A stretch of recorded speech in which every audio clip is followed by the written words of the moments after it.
Hello everyone, it's Sierra. I'm going to go ahead and do an update on my pregnancy and on Alex. Right now I'm 13 weeks, 4 days. It is May 3rd. May 3rd. I had to think for a second. And I didn't get to do a 12-week update. I was going to do a 12-week update, but I got so busy. My husband broke his foot. My son broke his hand. It's been a bad week. So, Boogerhead's in here with me right now, brushing his teeth. So I figured I'd do a quick update while he's being occupied with brushing his teeth. Here you go. But right now, nothing's really changed. I had my ultrasound. The baby was boxed, and it looked like he, she, it, whatever you want to call it, was like boxing and sucking its thumb. It was the cutest thing. At this age, Alex was not very active. I did have an ultrasound with Alex. It was not as good a quality with him as it is this baby. They were, he was an easy pregnancy. I didn't have any issues with him. Only problem we had, which is the reason why I got that ultrasound, was because he was being stubborn and would not let us find his heartbeat. So we went ahead and we did an emergency ultrasound that day at my doctor's office. And I was about 13 weeks, 4 days I think I was with him. This time I was only 12 weeks with this baby for my ultrasound, but like I said, it was an ultrasound at the hospital, so it was a really in-depth ultrasound. Baby looked, in my opinion, looked good. It was moving around, it was kicking, you know, it was squirming around like a little worm. Go ahead, you wanna go out? Stubborn child that I have. But the lady wouldn't really tell me anything. She wouldn't tell me how big the baby was measuring, because I'm supposed to, at the time I was supposed to be 14 weeks. And I asked her, I was like, well, how big is the baby measuring? Because I know for my first ultrasound, it was measuring about 2 weeks behind. She's like, oh, well, I can't tell you anything. And I was like, okay, well, can you tell me if it has a heartbeat? Because at first it was being super silly, like you couldn't see it moving. So it kind of freaked me out at first. I was like, oh my gosh, it's not moving and I can't hear a heartbeat. And it doesn't look like she's getting a heartbeat. Like, you know how they put a little thing up at the bottom and you just like, it's moving? It wasn't doing that at first, and it really panicked me.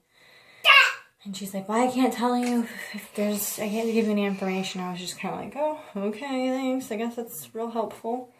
Keep me freaking out and panicked. Whatever. But, yeah, and then when my husband came in, because she wouldn't let him come in at first, when he came in, the baby was going crazy and kicking and moving and, you know, just like swimming around and kicking from one side to the other, boxing looked like. And all Alex would do at that age was just, he was doing like some crunches, like he was trying to do some sit-ups because he had his hands by his face and he was doing like these little sit-ups. It was cute. I have a picture of him doing that actually, an ultrasound picture. This time they didn't give me any pictures. They gave me a CD with 3 pictures on it, 3 ultrasound pictures. So I have those. They are on the computer, and I haven't had time to print them off. But I do want to go ahead and print them off so I can not only give them to my family, but I can show you lovely people. Sorry, I had to give him some more toothpaste because he's being crazy. He keeps rubbing it off on his shirt. But I'll show you a belly picture real quick, and I'm going to tell you about Alex's doctor's appointment. You can't have any more, buddy. You can't keep eating it. So here's my belly with my shirt. And here it is without.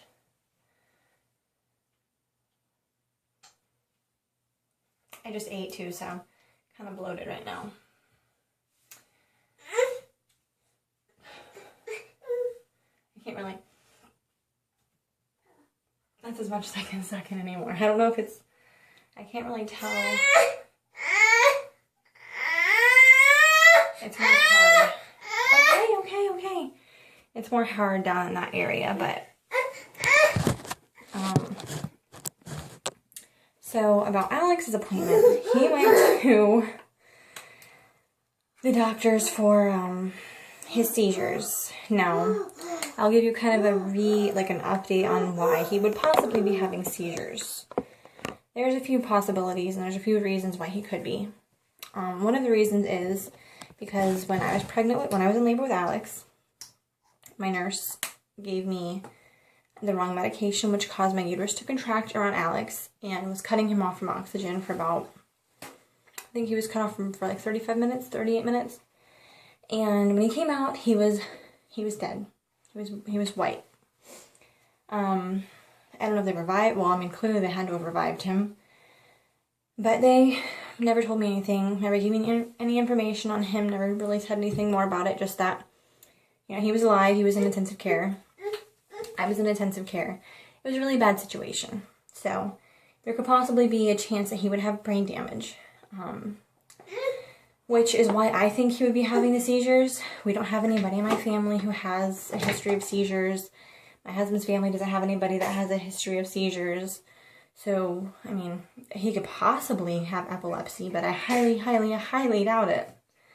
So, went to the doctors for his seizures, and the doctor pretty much told me, oh, well, his EEG came back normal, there's nothing on it.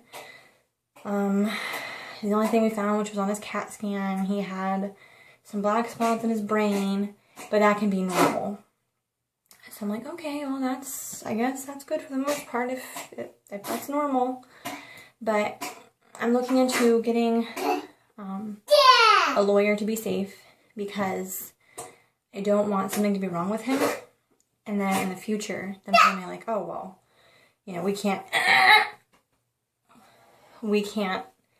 help you with this because it's not our problem. Because, I mean, it would be their problem. So, right now I'm looking into possibly getting somebody to help me, just in case he does have any medical issues in the future, to help me. This way the hospital will have to, you know, pay for his treatment or whatever. Right now they're paying for him to see a developmental doctor, which is, it's good, don't get me wrong, but I just think that they're trying to save their own asses, honestly. But that's pretty much all the update on him, besides him burning his hand. His hand is fine, he has second-degree burn. What happened was he's been opening and closing the oven, and I had my back turned washing dishes, and I had just turned the oven on. So the element was hot. The element on the bottom was lit up. And I'm assuming what he did, I didn't hear him open the oven. I'm assuming what he did is he opened the oven and he put his hand on the door or on the element. And he burned these two fingers right here. They just gave me some white cream to put on him and told me to keep it bandaged, which is what I'm doing. My poor husband, on the other hand, broke his foot and is on crutches.